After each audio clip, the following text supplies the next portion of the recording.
As the Chief Executive Officer and founder, that's really the title that I value most.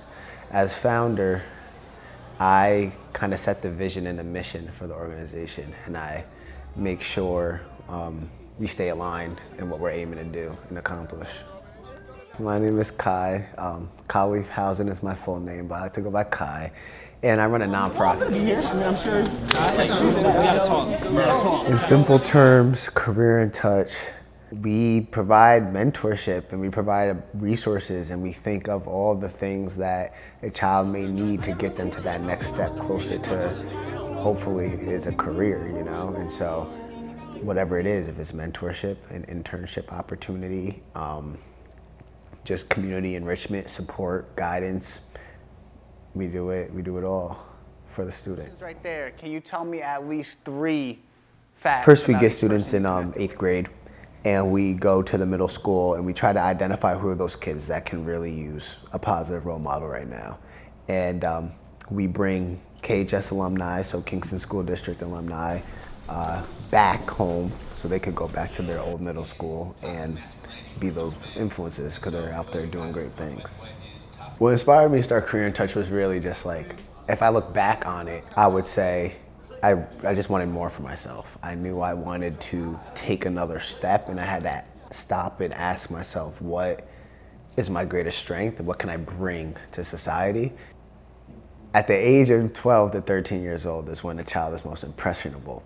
And so they're gonna be looking up to someone. The question is just who. And so through all the research, we realized that it's important that we get the kids who are doing the right thing in front of the kids that are looking up to someone, you know what I mean, sooner rather than later. A positive role model.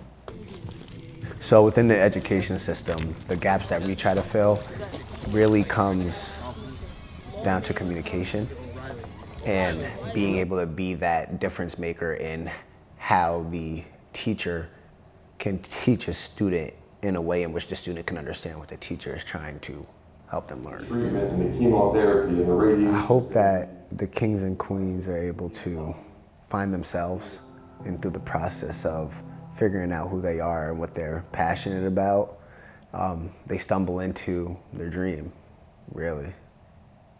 I want them to be happy. I run the IMI program. We started in 2023. So our first cohort are juniors, and so we haven't seen the kids officially get through yet until they graduate.